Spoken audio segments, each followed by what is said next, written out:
I'm sorry to intrude upon your consulting rooms unannounced. Holmes! But there are reasons. I have been greatly pressed of late. Oh, this is a wonderful surprise. You've not met for months. Have you any objection to my closing the shutters over your windows? If I edge my way round the walls, I can just reach them. Well, Holmes, you look greatly distressed. What is it? Are you afraid of something? Yes, I am. Of what? Of air guns. And one man, Professor James Moriarty.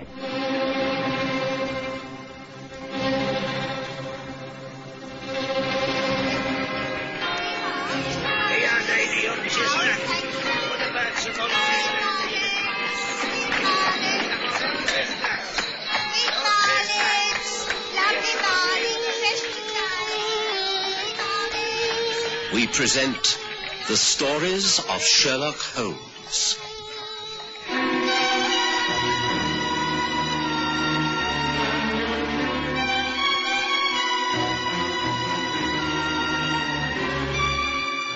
Tonight, the final problem.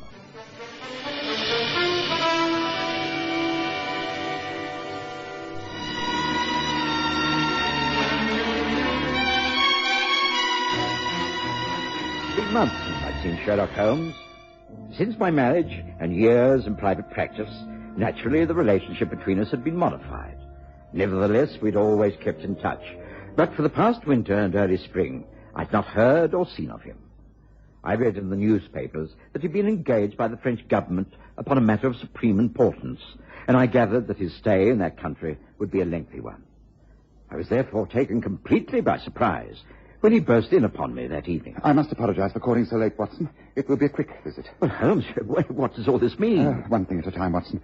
Firstly, is Mrs. Watson in? Oh, she has a slight headache. She's gone upstairs. Then let us not disturb her. Oh, now, Holmes, please, sit down, have a cigarette. No, light your pipe as in the old days. Now, just quieten down and explain. Oh, very well. I think I shall be safe for a short while. An hour or so with you, and then I shall leave quietly. All right, now, come along. Explain. Where have you been all this time? And what is the crisis with Professor Moriarty? Well, I have been engaged by both the royal family of Scandinavia and the French police. I'm happy to say that these endeavors have left me in a position where I can relinquish my career and retire to the country to concentrate upon my researches in peace and comfort. But for one man, Moriarty. Yes, he's always eluded you, hasn't he? The man pervades London, and few people have heard of him. That's what puts him on a pinnacle in the records of crime. He is the Napoleon of crime, a genius, a philosopher and abstract thinker. He sits motionless like a spider in the center of its web, but controlling half the crime in this land of ours. Oh, he does little himself. He has dozens of agents. If caught, they are bailed out or defended to the hilt. The central power which controls the agents is never caught, never so much as suspected. Until now, Watson. I have come to grips with my worst enemy. I have woven my net around him until it is ready to close. I shall be able to in three days' time. Well, Holmes. Here, drink this. Now, take your time. Thank you. Now, you say you have a trap set for Moriarty. Yes, in 3 days. That is on Monday next. Matters will be ripe. The professor, with all the principal members of his gang, will be in the hands of the police. Only the very heads of Scotland Yard and my brother Mycroft know of this. They will succeed. Then will come the greatest criminal trial of the century. The clearing up of dozens of mysteries and the rope for all those found guilty. Including Moriarty. Of course. But he's wily. He knows I'm planning his downfall. The last steps were taken, and 3 days only are wanting to complete the business. This morning I was sitting in our old sitting room at Baker Street. Then, without any announcement, the door opened, and there before me stood the man himself. I thought it time we met face to face, Holmes. Do not be surprised at this unexpected visit. There are few doors in London that I cannot open with ease. Your housekeeper is shopping. We're quite alone. May I come in? You are much as I imagined in the flesh. Less frontal development of the forehead than I expected. Your own shoulders are more rounded than I thought. No doubt through too much study. A bad habit? Not as bad as fingering loaded firearms in the pockets of one's dressing gown. I heard you cock the revolver as I closed the door. Then I had best place it on the table between us. Pray take a chair. I have 5 minutes I can spare you if you've anything to say. There is little to say that has not already passed between us in thought. You stand fast in your opposition? Absolutely. I intend to destroy you. Hands away from your pocket, please. Oh, I am merely removing a notebook. Now, I see here, from the 4th of January, you have hounded me, incommoded me, inconvenienced me on some 6 or 7 occasions until now. This continual persecution endangers my liberty. The situation is becoming impossible. Have you any suggestions to make? You must drop it, Holmes. You really must. The alternative is your inevitable destruction. You must stand clear or be trodden underfoot. Have you anything to say to that? Only that I have another appointment and that you're wasting my time. It seems a pity, but I've done all I could. It is to the death, then, Holmes. It is to the death, Moriarty. That was my singular interview with the professor. Holmes, you must take police precautions against him. It is not from him, but from his agents that the attacks will be made. Indeed, they've already been made. Within an hour of the professor leaving, I had to go out to transact some business. I was almost run down on the corner of Bentinck and Welbeck Streets. A 2-horse van tore around the corner and was on me like a flash. I jumped aside with seconds to spare. Later, a brick fell from the roof of Vere Street, shattering to fragments at my feet. There were builders on the roof. Just an accident. I took a cab and stayed with Mycroft most of the day. I came round here and was attacked by a thug with a bludgeon. See, my knuckles give evidence of the fight. Oh, Holmes, why didn't you show me this before? Here, look, I must attend to those. Oh, it is a small matter. It was on his front teeth that I barked my fists. Well, at least let me cleanse them. John, dearest, don't you think...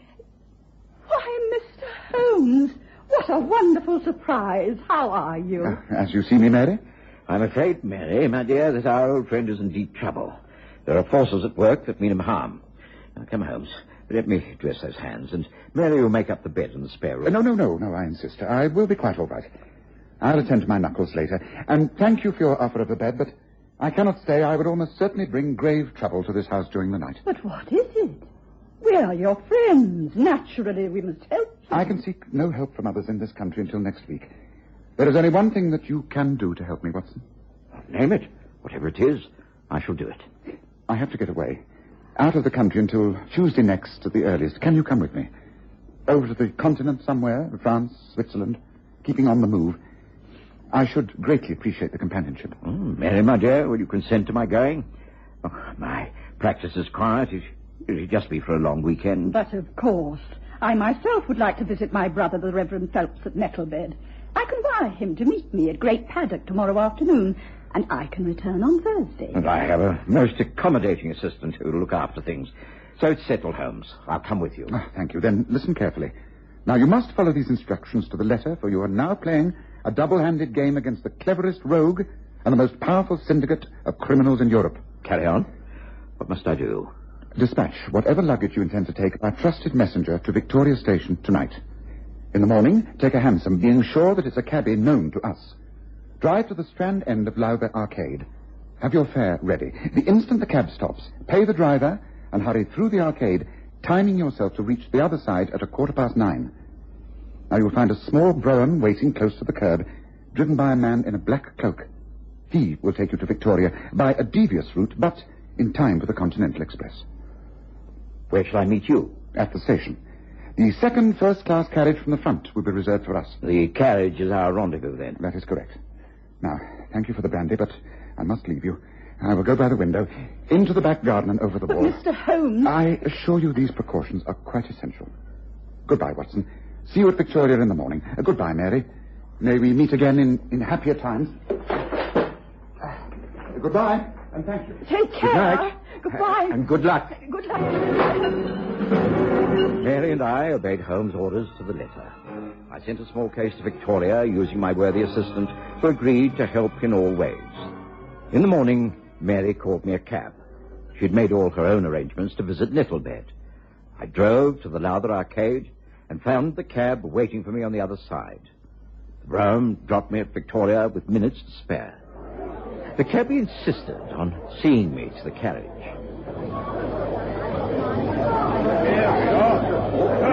Anyone you want, sir? Yes, this is it. I note the reservation.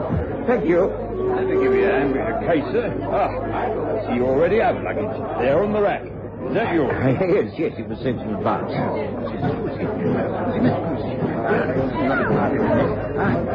This carriage is for me also, see? Grazie. And thank you, cabby. Thank you. Good luck to you, sir.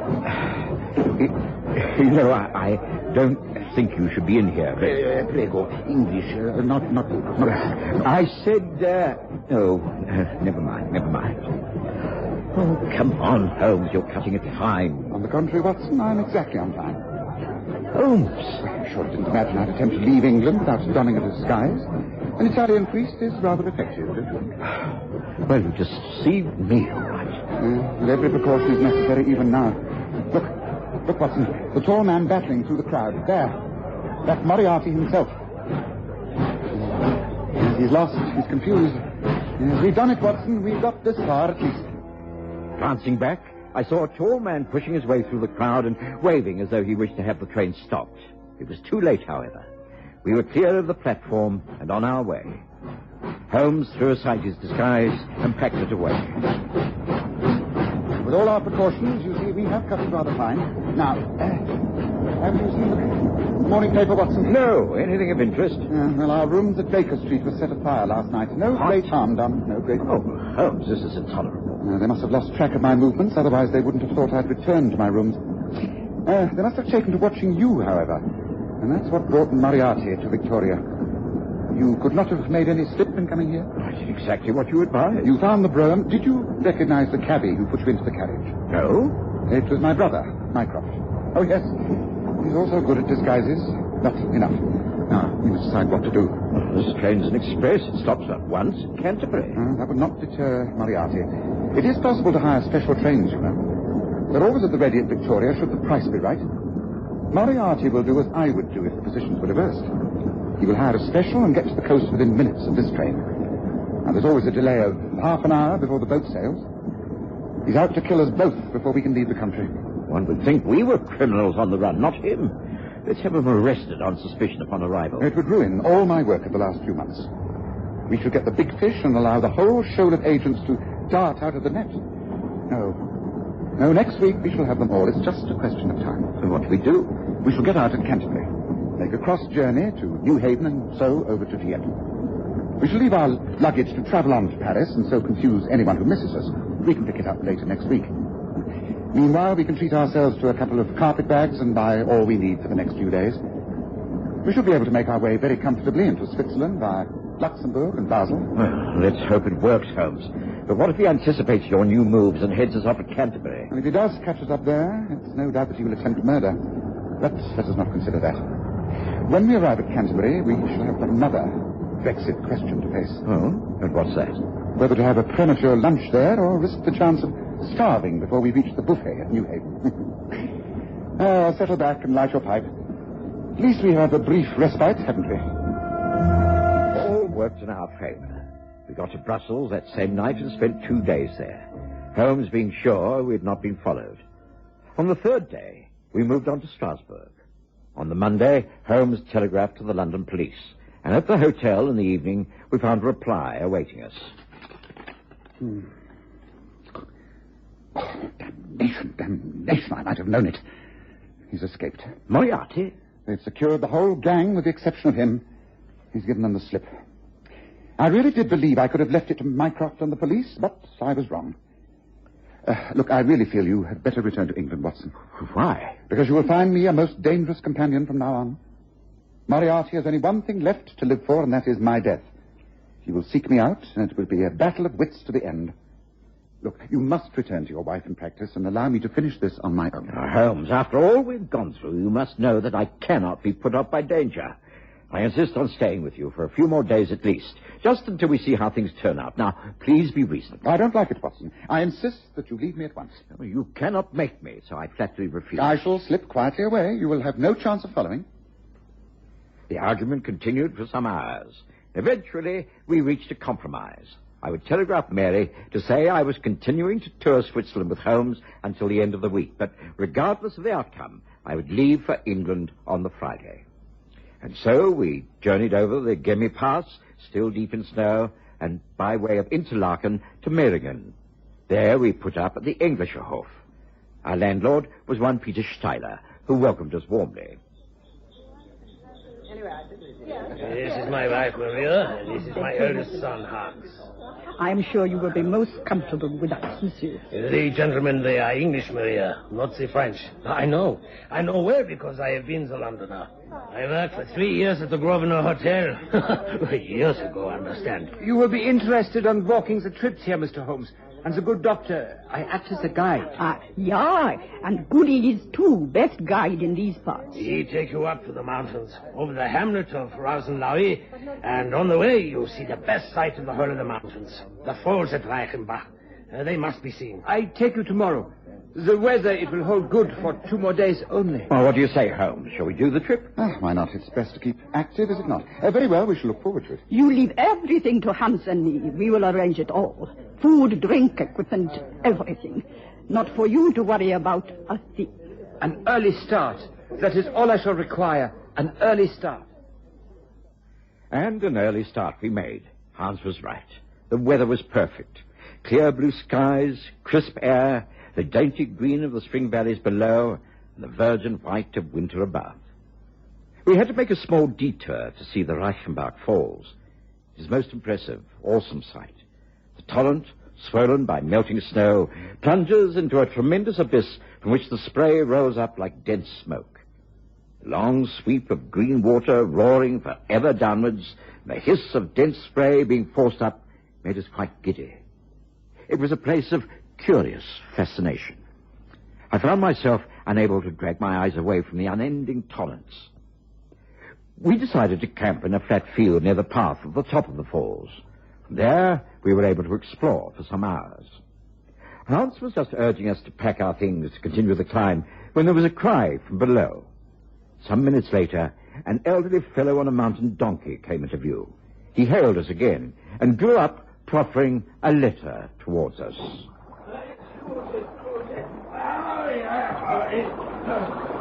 Oh, what is it, Pierre? This is Pierre from the village. We are in. What is it? The note. From the inn, the note. He told me to bring this here, the doctor. English doctor, Watson. I'm Dr. Watson. Well, what is this? Let me see. Mrs. Brendan C. Marshcroft, English lady wintering at Davos Platz and journeying to Lucerne. Sergeant Edwards had taken her on the way to Lucerne, refusing to have Swiss physician. Can you come back at once? Well, Holmes, an Englishwoman, has been taken ill back at the inn, and she requests my help.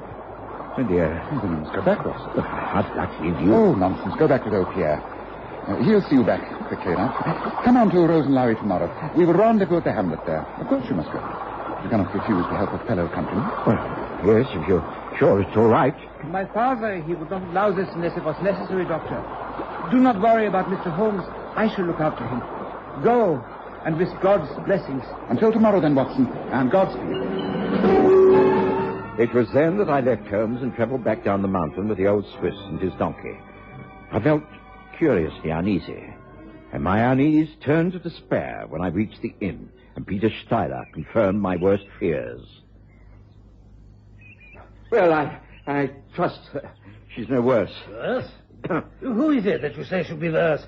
Why are you going back here? Now, where's Hans? Well, this letter, did you not write this? Is there no sick Englishwoman here in this hotel? Oh, certainly not.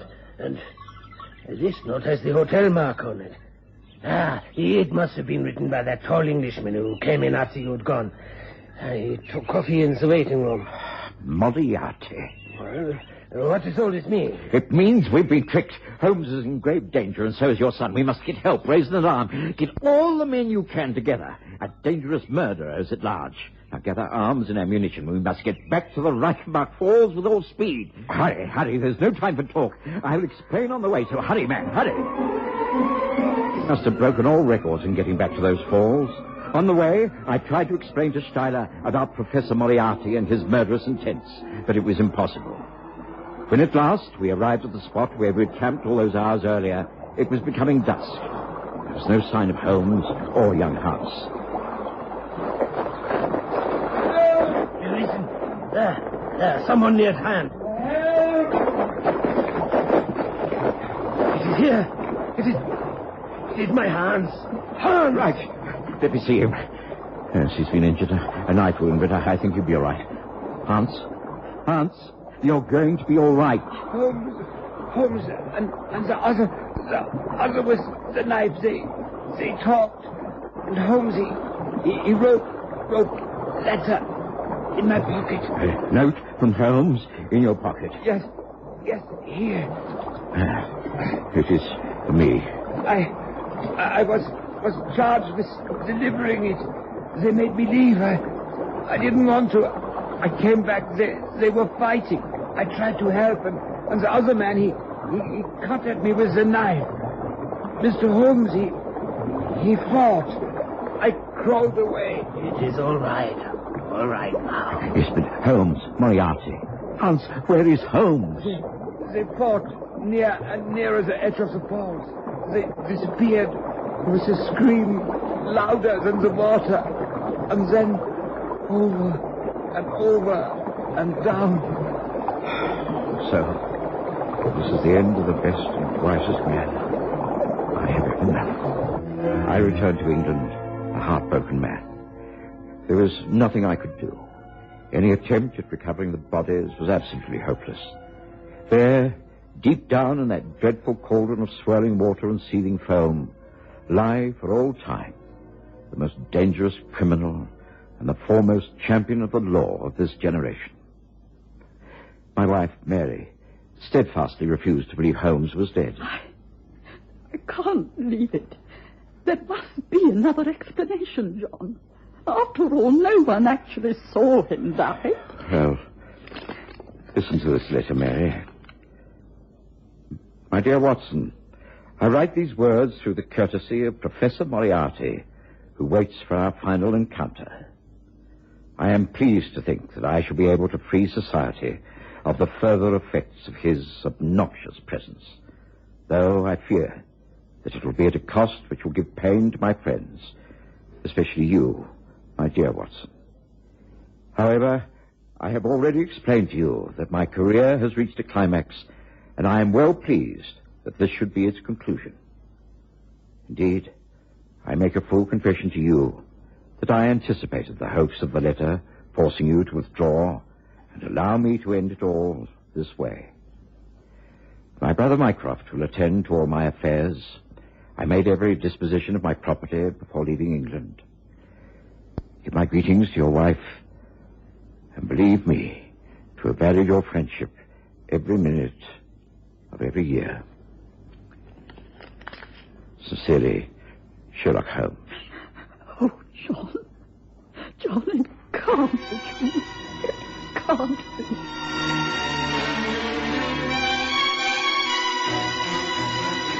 Listen again next Sunday to The Stories of Sherlock Holmes, with Graham Armitage as Holmes and Kerry Jordan as Dr. Watson.